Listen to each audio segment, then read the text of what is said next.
Hi, everyone, and Happy New Year to everybody.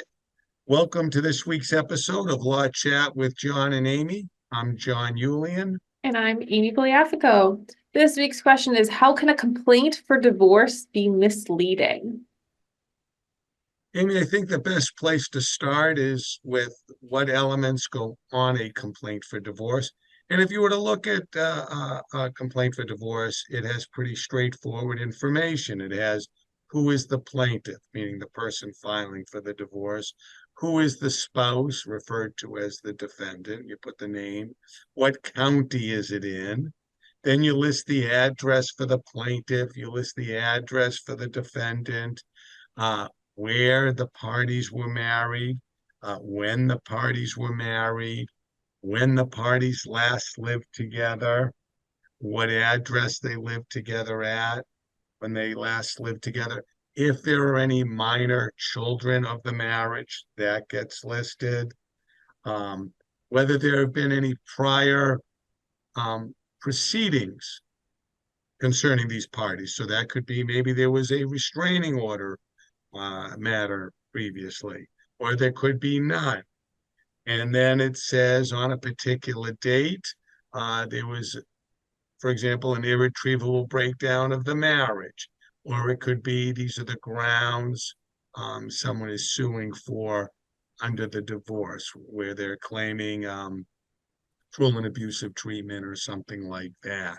Mhm. And then you get to the clause where it says, here's what I'm requesting, what they refer to as the wherefore clause. Here's what I'm looking for in the divorce.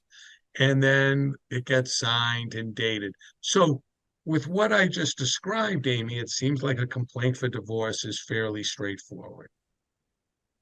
Yeah, it is straightforward, except that the wherefore section can be a little bit misleading. So one of the sections in the wherefore, it talks about custody of the kids, and your option is to choose plaintiff or defendant gets custody of the kids. Well, what if you agree that you guys should have joint custody of the kids? You're obviously going to choose yourself because you don't want to give up your rights to custody down the line. But when your spouse receives it, if they don't understand that, they could look at it and say, hey, my spouse is trying to take my kids from me. And that can cause some drama. Another area that it can cause a little bit drama is for the support section. There's a line that says, order a suitable amount of support. And a few weeks ago, if you're in the pop culture world, a former bachelorette and her husband, he filed for divorce at the beginning of the year, and he checked this box off. And the internet a little bit went crazy, saying, hey, he's a successful person. Why does he need support? Why would he choose that? And you choose it because maybe he doesn't know what she makes, or maybe he is entitled to support.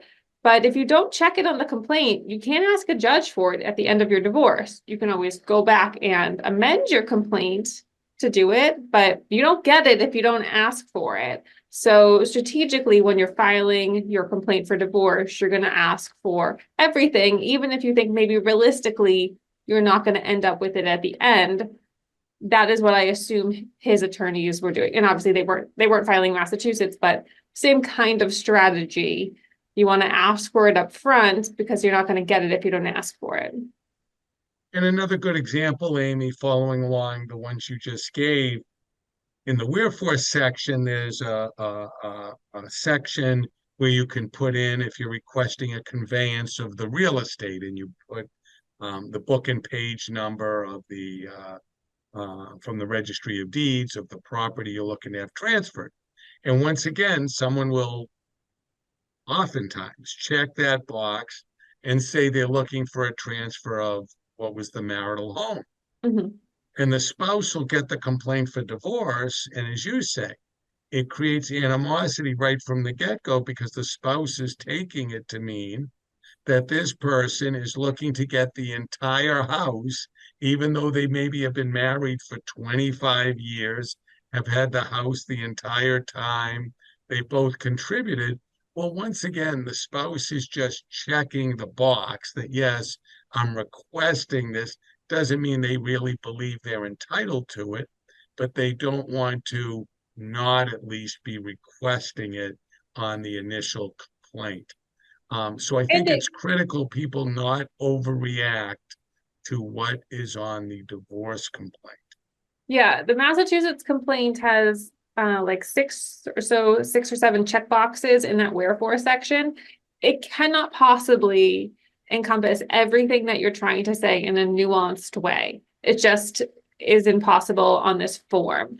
So I think that's why it's helpful to maybe talk to an attorney when you get the complaint before you react or think that you understand exactly what's going on, because there's a strategy in how you do it, and then there's also just these are the only options to choose, so you're kind of left checking whatever's there. In the end, what someone puts on their complaint doesn't have a huge impact most of the time in a divorce. It really only matters if you end up going to trial or you have to have a judge decide. Because ultimately 99% of divorces end in a negotiated agreement.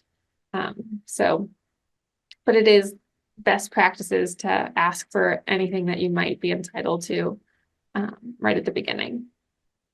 I think that's great, Amy, and I think that's a good place to stop for today. I agree. Thanks for joining Law Chats with John and Amy. We look forward to chatting with you again next time. If you have a question or comment, feel free to email us at info@yulianlaw.com. Remember that Law Chats with John and Amy is intended as a general reference and considered general advertising, and listeners should check for changes to any applicable laws and consult with an attorney on any legal issue. The information provided does not constitute legal advice, and any thoughts or commentary by the podcasting lawyers is provided as a service to the community and does not constitute solicitation of legal advice.